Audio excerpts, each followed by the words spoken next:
when our exchange rate was about 200 to the naira, 300 billion will be in the neighborhood of $600 million. The 10 billion we're talking about, 10 billion at 200 will be about $50 million. But at 500 to the naira, the 10 billion they're looking for will be meager $20 million. You see the loss in value. At exchange rate of 200, you will have gotten about $50 million to handle a lot of things. At 500, you'll be having just 20. The exchange rate of our currency, the free fall of the currency, affects business tremendously. I challenge our current minister to please sit down, invite stakeholders, not to come and give announcement. Many stakeholder forum is announcement. The government is thinking about this. What do you think? No, it should be, we have this problem, prefer solutions. How can we have a versatile airline industry in Nigeria? What does Nigeria aviation, what should it look like by year 2050? Where do you want to be? Airline operators, airline aircraft operators, airport people, what do you think? A very robust discussion. All right? Because if by year 2050, we want to see 2 strong airlines or 3 strong airlines in the real sense of it. It is not about intervention. It is not about AMCON rescuing Arik. That is trivializing the matter. Because I'm sure AMCO is going to have a Herculean task. If 30 aeroplanes depleted to 9, it is a major issue. Let's settle down. How come our own cost of fuel, compared with the rest of the world, is the highest? Maybe the bottom line will still be the exchange rate problem, our money, the money factor, maybe. So can we find somewhere in between? If cost of production as far as fuel is concerned is about 40%, can we find a way out to bring it to X amount? And then we want to reflect on all the other elements that are not necessarily in dollar, that the airlines are paying dollar. Why should the Nigerian airline pay NAMA in dollar for overflight charges? In the first place, why should they pay overflight charges for domestic?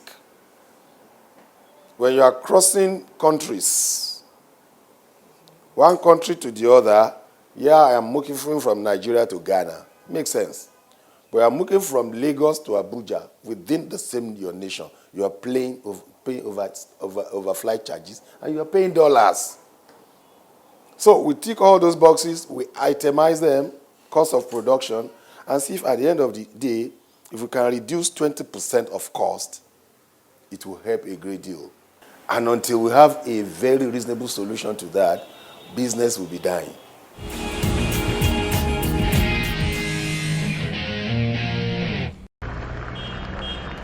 The Nnamdi Azikiwe International Airport is an international airport serving the Capital Territory, Abuja.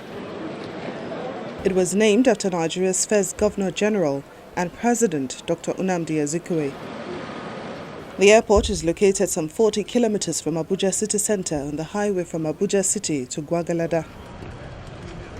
It has an international and a domestic terminal. The General Aviation Terminal was remodeled under the administration of former President Goodluck Jonathan. The airport also has a new terminal under construction, which was facilitated by the $500 million Chinese loan. On the grounds of the airport, there is a presidential wing which comprises a taxiway linking the runway, a presidential hangar, and guest chalet.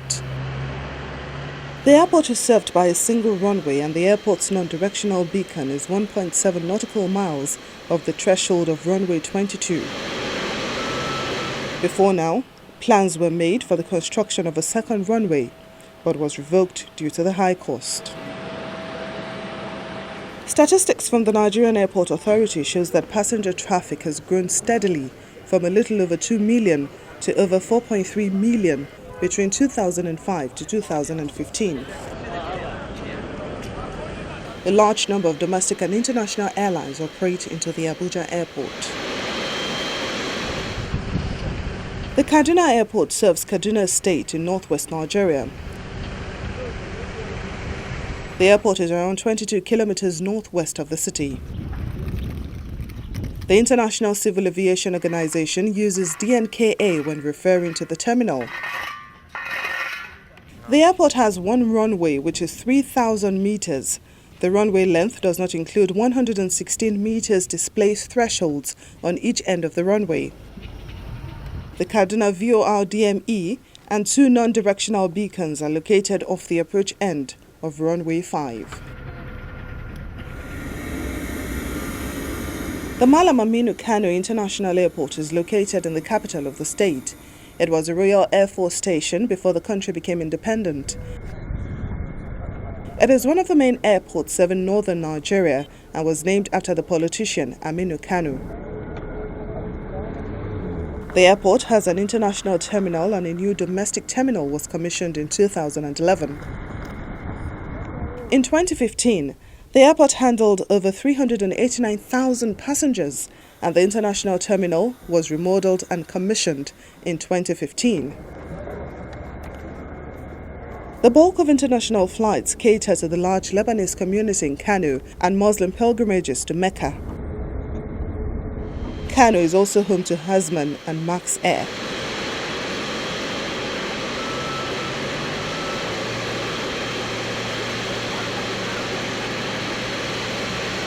The runway 0624 and taxiway is said to be in perfect working condition.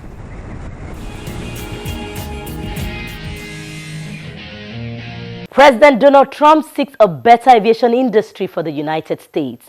That's after the break. Do join us again.